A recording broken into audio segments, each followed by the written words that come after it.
다정낭독.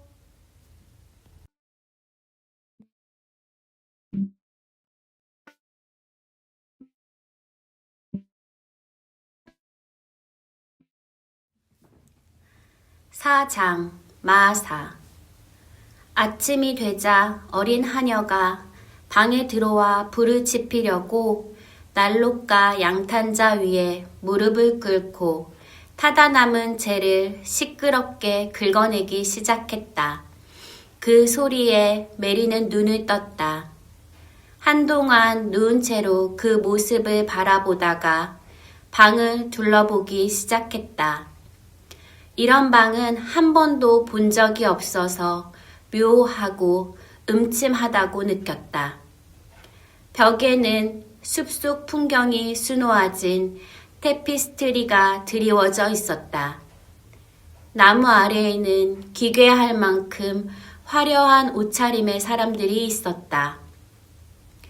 멀리에는 성의 첨탑도 어렴풋이 보였다.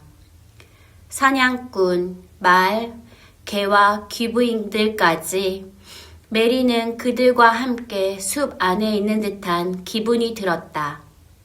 멀리 창 밖으로는 나무 한 그루 없이 비탈지게 치솟은 넓은 땅이 보였다. 끝없는 칙칙한 보라색 바다처럼 보였다. 저건 뭐죠? 메리가 창밖을 가리키며 물었다. 이제 막 벽난로 쪽에서 일어난 어린 하녀 마사가 함께 창밖을 보고 손가락으로 가리켰다. 저거 말이니? 저게 황야야. 마사가 웃으면서 말했다. 너 황야가 마음에 드니? 아니, 메리가 대답했다. 난 저거 싫어. 그건 내가 아직 익숙하지 않아서 그래. 마사가 다시 벽난로로 돌아가며 말했다.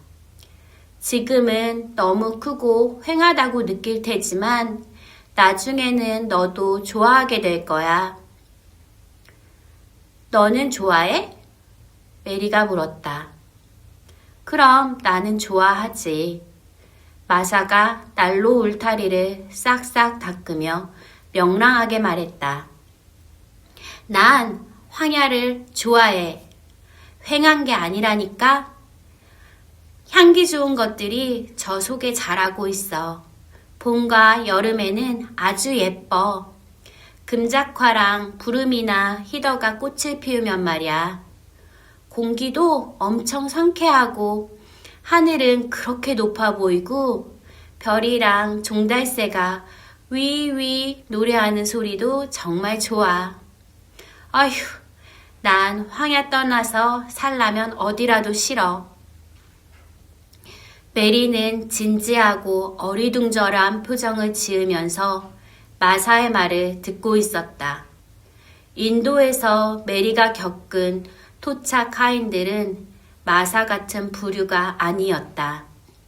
그들은 비굴하게 굽실거렸고 주인에게 동등한 사람인 듯 말을 섞는 일은 감히 하지 못했다.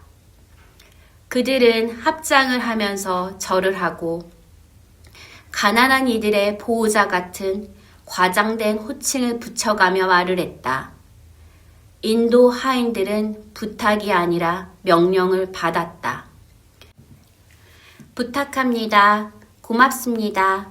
같은 말도 관습이 아니었다. 메리는 화가 나면 유모 아야의 뺨을 때리기도 했다. 문득 이 아이의 뺨을 때리면 어떻게 될까? 조금 궁금해졌다. 마사는 동그란 장밋빛 얼굴로 상냥해 보이는 처녀였지만 어딘가 단단한 기세가 느껴졌다. 때린 사람이 어린 아이라고 해도 되려 맞받아 칠지도 모른다는 생각이 들었다. 너는 참 뻔뻔하네. 메리가 말했다. 마사는 전혀 기분 나빠하지 않았다. 겉모습처럼 단단한 아이였다. 에휴, 마사가 말했다. 나도 알아. 내가 우리 엄마 오두막에서 나한테 그렇게 말하면 난 내가 세상에서 제일 뻔뻔한 꼬마라고 했을 거야.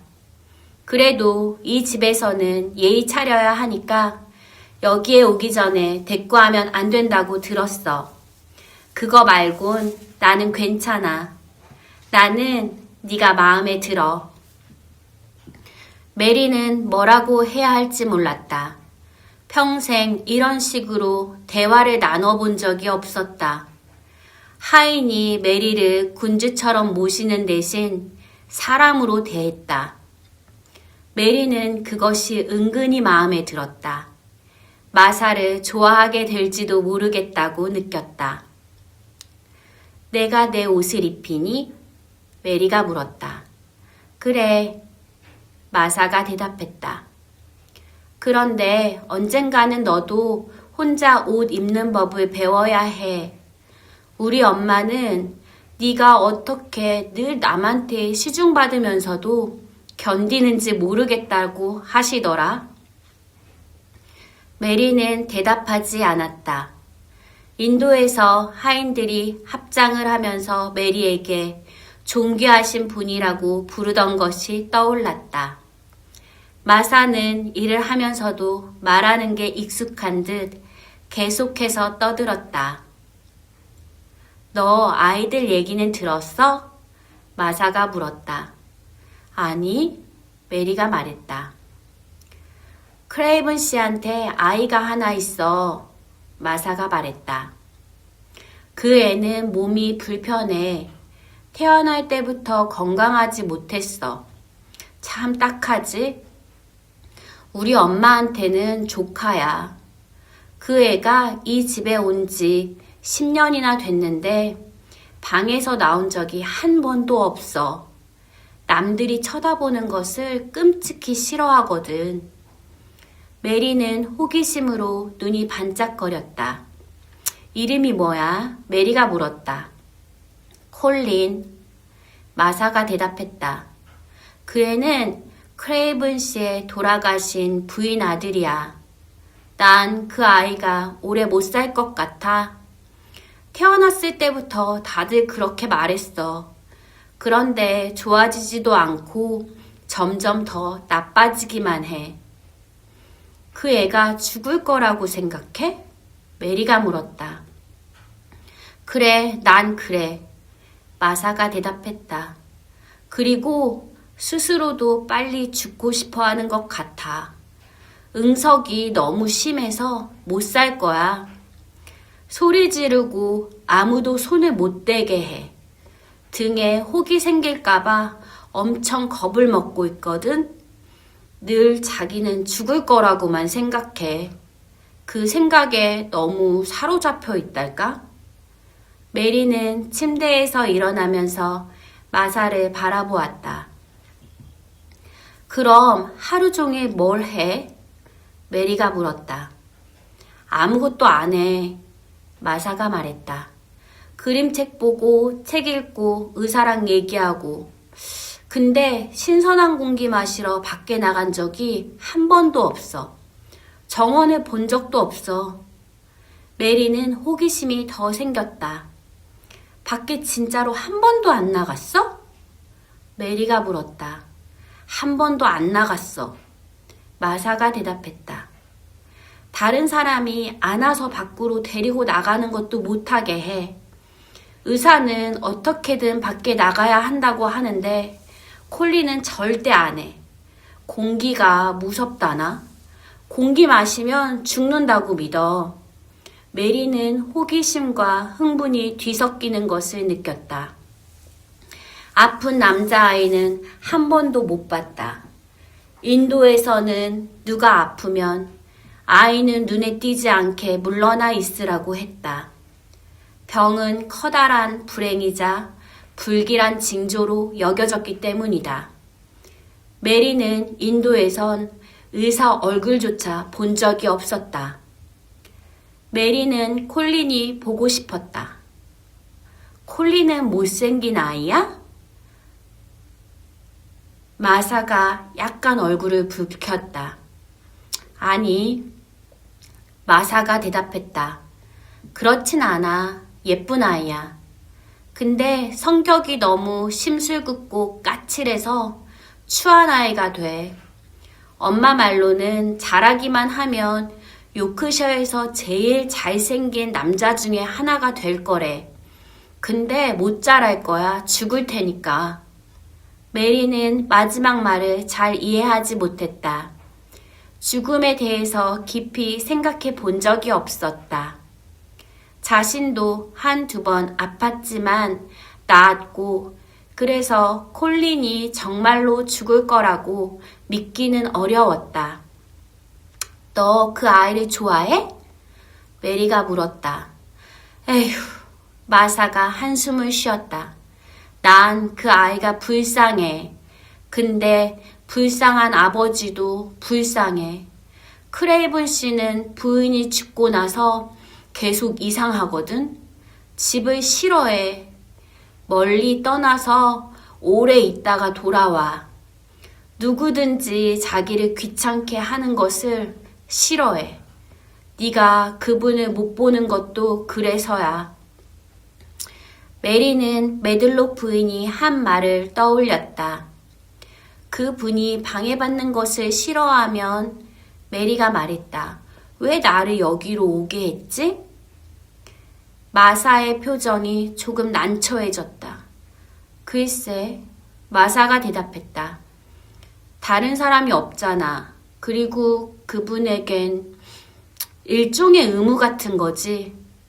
아이를 좋아하지는 않지만 누군가는 돌봐야 하니까. 이 집을 망하게 그냥 둘 수도 없잖아. 그분은 부자야. 돈이 아주 많아. 메리는 전혀 몰랐다. 이 집은 너무 음침하고 오래돼서 주인이 없는 것 같이 보였기 때문이다. 마사는 메리에게 옷을 입히고 위아래로 훑어보았다. 자, 마사가 말했다. 이제 내려가야 해. 메들록 부인이 아침은 유아실에서 먹으라고 했어. 그리고 나중에 내가 다시 와서 집 안을 보여주랬어. 메리는 아래층으로 내려갔다. 아침 식사방은 길고 천장이 낮은 방이었다. 한쪽 끝에는 큰 벽난로가 있고 방 한가운데에는 하얀 식탁보가 깔린 긴 테이블이 있었다. 메리는 혼자 아침을 먹었다. 마사가 시중을 들어준 뒤 메리를 자기 방보다 더 크고 음침한 방으로 데리고 갔다. 그곳이 유아실이었다. 그 방은 밝거나 즐거운 분위기가 전혀 아니었다. 오래전에 유아실로 쓰였던 곳 같았다. 황야 쪽을 바라볼 수 있는 곳에 있었지만 그쪽은 창문이 작았다. 벽에는 어두운 테피스트리가 덮여 있었다. 메리는 마치 감옥에 들어온 것 같았다. 마사는 그런 기분을 전혀 눈치채지 못하는 듯했다. 여기가 내가 놀 곳이야. 마사가 말했다. 천장에 장난감이 잔뜩 있어. 인형의 집도 있고 책도 있어. 근데 넌 그런 걸 별로 안 좋아할 것 같네. 아마 황야에서 노는 걸 더 좋아할 것 같아. 메리는 마치 마사가 엄청난 말을 한 것처럼 바라보았다. 황야에서 놀아? 메리가 되물었다. 어떻게? 나는 밖에 나가면 안 되는 줄 알았는데? 마사가 눈을 동그랗게 떴다. 누가 너한테 그랬어? 마사가 물었다. 모리슨 부인이. 메리가 대답했다. 집 안을 돌아다니면 안 된다고 했어. 마사가 웃었다. 그건 맞아. 마사가 말했다. 집 안을 이리저리 돌아다니면 안 돼. 하지만 밖에 나가는 건 괜찮아. 그건 크레이븐 씨도 신경 안 써. 정원은 잠겨있지만 다른 데도 많거든? 그리고 돌아다니지 않으면 뭐라도 해야 하지 않겠어? 메리는 뭐라도 한다는 말이 밖에 나간다는 뜻일 수도 있다는 것을 몰랐다. 인도에서 그 말은 늘 하인들이 자신을 즐기게 해준다는 뜻이었으니까. 하지만 메리는 밖에 나가는 것이 재미있을 수도 있다고 생각했다. 마사는 계속 말을 이었다. 엄마 이야기나 남동생들과 여동생들 이야기. 모두 12명이나 되었고 마사가 첫째였다. 우리 집은 방 4개짜리 오두막이야. 마사가 말했다. 근데 깔끔하고 우리 엄마는 좋은 사람이야. 힘들게 일해야 하지만 행복해. 애가 많거든. 메리는 그 말을 들었지만 마사의 엄마가 왜 행복한지 이해가 되지 않았다. 아이들이 많아서 시중을 받기 때문일 거라고 메리는 멋대로 생각해 버렸다. 마사가 메리의 표정을 바라보았다. 아휴, 마사가 말했다. 너는 애가 너무 많다고 생각하나 보네. 우리 엄마는 할 수만 있다면 더 낳고 싶댔어. 그중 하나는 콜린처럼 아파. 메리는 콜린에 대해 관심이 더 생겼다. 그 애는 어때? 메리가 물었다. 이름은 다컨이야.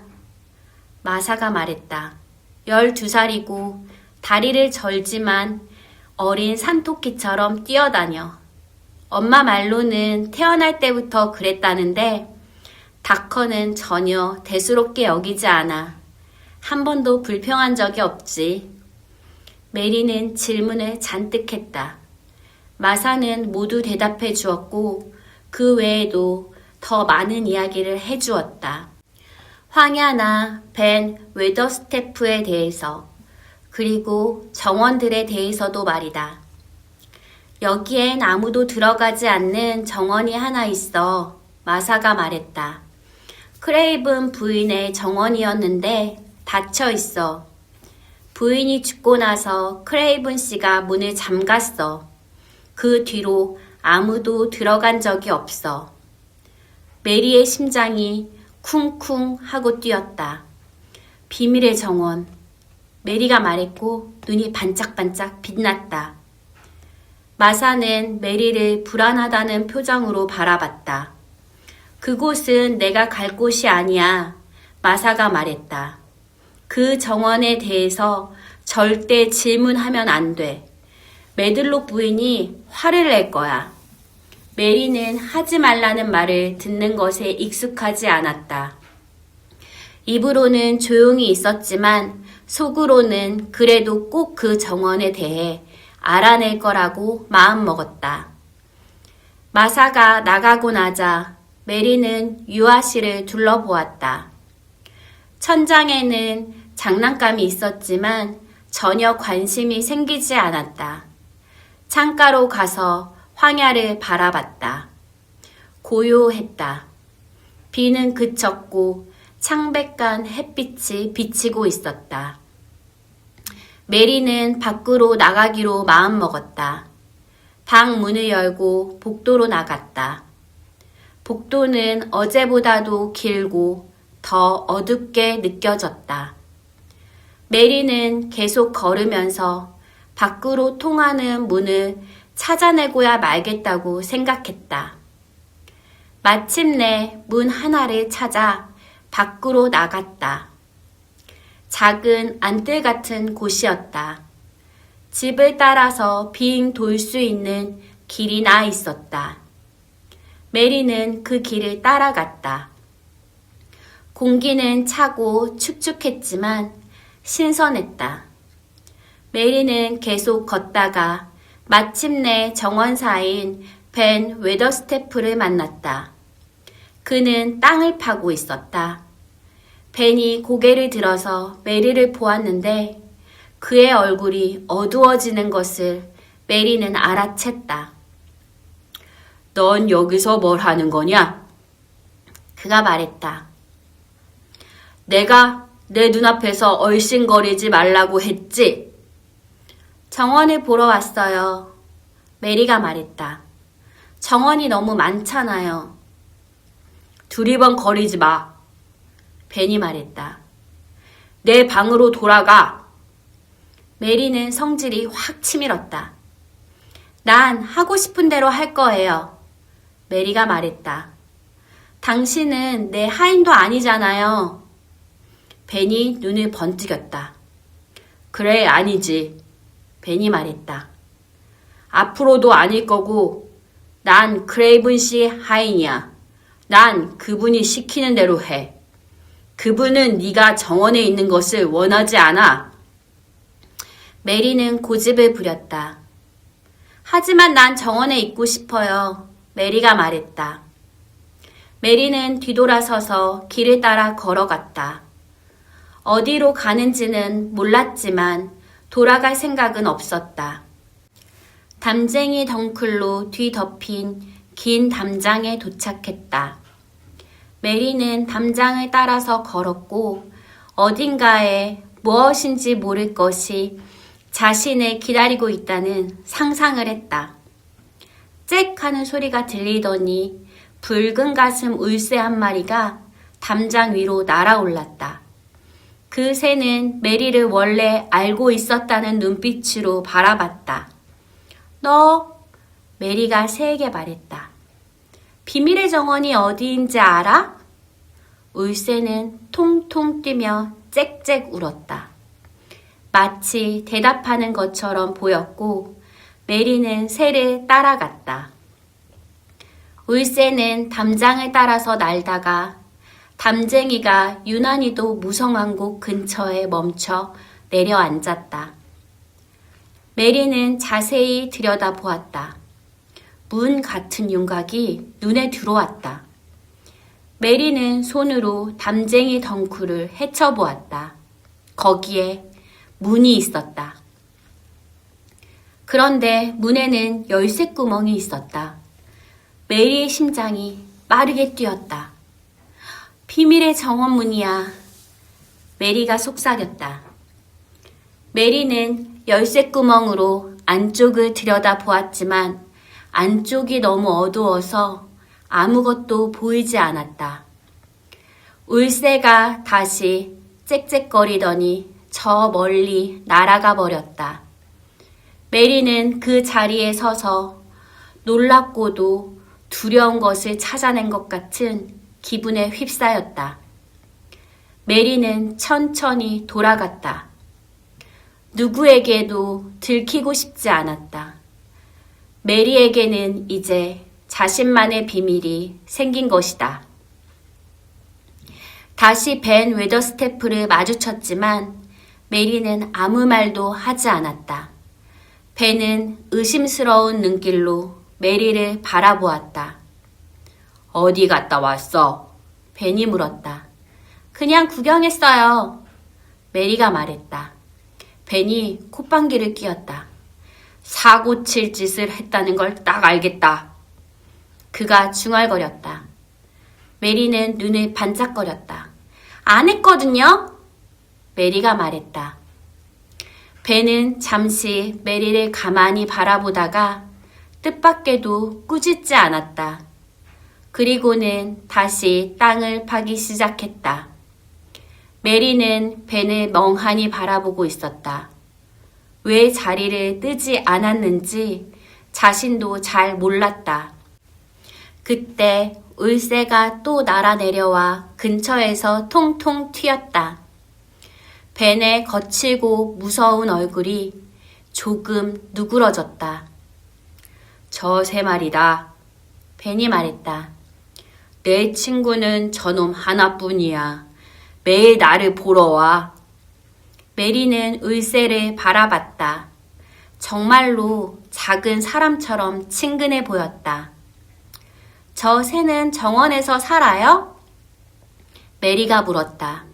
그래, 벤이 말했다. 저놈은 저쪽 정원에 살아.